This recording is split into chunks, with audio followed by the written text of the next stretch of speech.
David Omahe thinks that he can fool everyone on the internet space. I want to make it clear that if you hear tomorrow that Nnamdi Kanu has been released or Nnamdi Kanu has been freed from detention, the man fought his battle by himself. Nobody released him, because if you watch what the whole politicians in Nigeria, even from the north, south, east, and west, some persons were passionate, really asking for Kanu's release. Some of them were paying lip service just to register their name that, oh, I called for this man's release when he was in detention. They just want to do it for, doing sake. Now, both the people who use, like lip service just to camouflage that they are saying something when they don't mean it deep down in their heart, and both those people who were passionate about it, we recorded them, we watched them, we see them. But David Umahi was, neither this nor that. David Umahi was, mute, because he was the one that read the prescription of IPOB. He was the one that invited Buhari, to the Southeast. He was the one that asked Buhari to take out Nnamdi Kanu if he really wants Southeast to support him.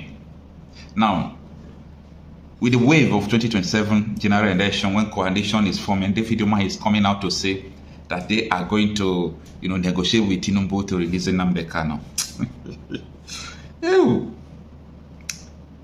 So, David Umahi has been mute right from time. He has been happy about the detention of Nnamdi Kanu. There is no doubt about that. He saw that, come on, everyone's have to deliver. If you know that you have eaten money under Tinubu wants you to deliver. And David Umahi, all these people, they know that, both Bianco Yuku, they know that they don't have level.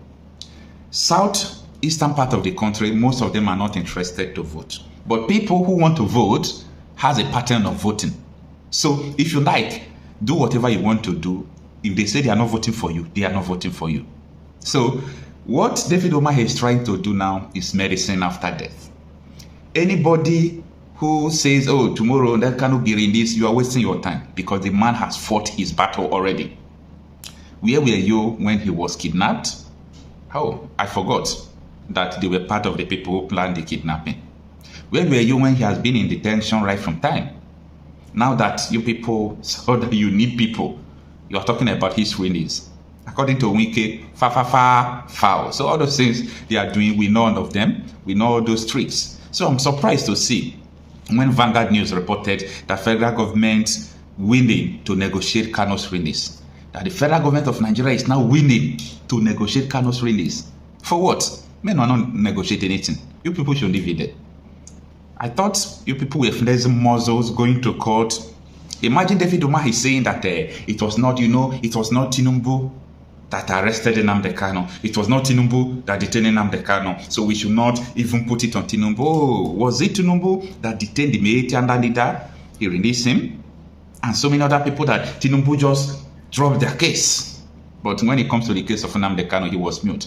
They asked Attorney General of the Federation, Minister of Justice, that you are withdrawing cases of other people. Why can't you withdraw Nnamdi Kanu case? He said he don't know anything about the Nnamdi Kanu case. Generation of old liars. Generation of old liars. Imagine David Umahi saying that the federal government is willing to negotiate Kanu's release. You people will learn in a hard way.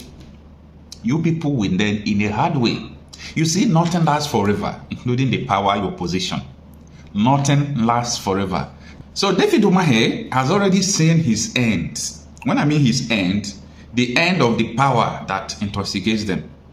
He's already seen that, oh, do you mean that by 2027, I will not have this power I'm having now? Maybe they are saying their brain is now beginning to reset. But you see, this life is nothing. This life is absolutely nothing. So anything you do when you have power will be recorded for you. David Umahi, the issue of, this coastal highway, he has offended a lot of people, a lot of accusations here and there. If he leaves office, tell me, what will he be doing to all those things? What will he do with all these allegations and enmity he has created? The coastal highway, he won't finish it before 2027. That is for sure. They are just at 20 to 20-something kilometers. And they have spent trillions. Ew, Nigeria. Anyway, Let's run through this article from Vanguard. It says, federal government willing to negotiate Kano's release, Omahe. And this is what it reads, that the federal government says it is open to negotiating the release of the detained leader of the indigenous people of Biafra, Nnamdi Kanu, but insists it should not be used as a condition for political support. I know why I'm laughing. You won't understand. I know why I'm laughing. If you're not there, you're not there. You understand? Anyway, let's continue. Minister of Works David Omahe stated this on Friday night while addressing journalists in Lagos.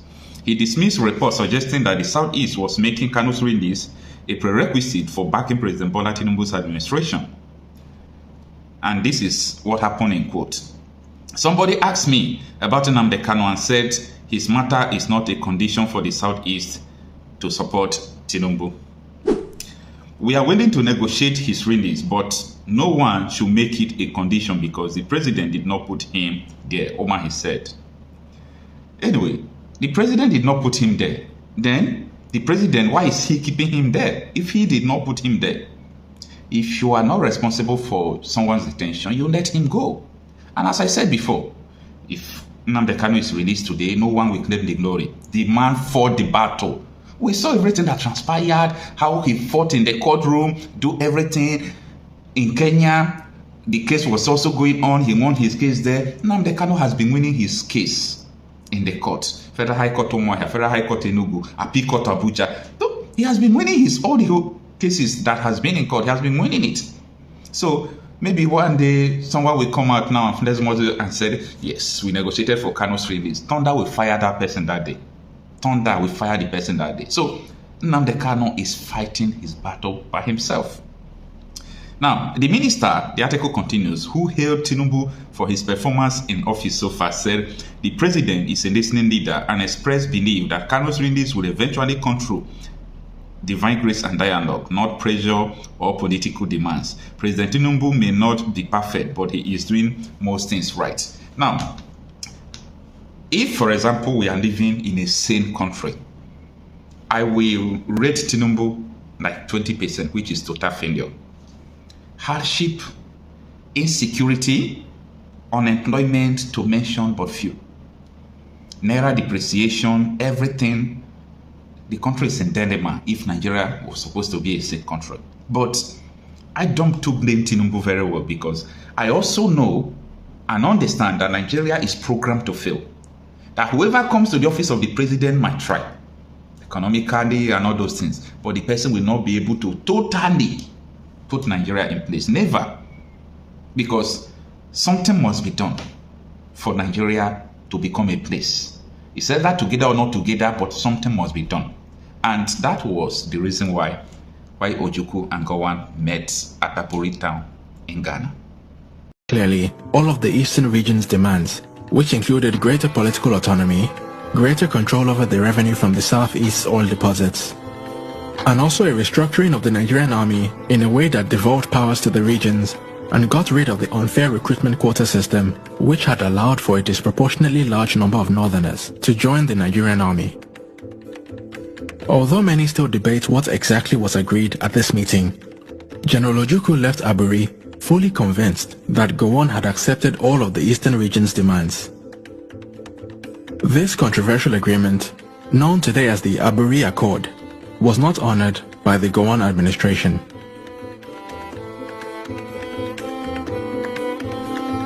Upon returning to Nigeria, General Yakubu Gowon decided instead to break Nigeria's regions into smaller states and turn Nigeria into an American-style federation composed of 12 states. Except unlike in the American system, each state had very little autonomy and very little control over its own resources. For many in the Southeast, this was the last straw. With the Gowon administration having put its cards on the table, Colonel Ojukwu's mind was made up. He proceeded to consult with the various chiefs and traditional rulers of the Eastern region, and on the 30th of May 1967, Ojukwu officially announced the secession of the Eastern region and the establishment of the state of Biafra. Self-defense is a constitutional right. Self-determination is not a crime, but a right under the laws of the Federal Republic of Nigeria and customary international law. Therefore, I make no apologies for pursuing Biafra relentlessly and determinedly. It can never stop. Those who underestimate our resolve do so at their own peril. As I've said before, we are not alive, we are dead already. When you see men, you will understand how determined we are. But there is one thing we have resolved to do. From today onwards, the death of every Biafran will be avenged. If you kill a Biafran, you will be killed. No matter who you are, we will keep pursuing you until you die. You have no peace and you have no rest. I'm saying it on video that the whole world may understand. In 1966, the world kept quiet as Biafrans were slaughtered in their numbers, 300,000 in the north. 67 to 70, over 3.5 million people were killed. Nobody stood trial for it. Rwanda lost less than 100,000 people. ICC and international courts were convened to try those who were responsible.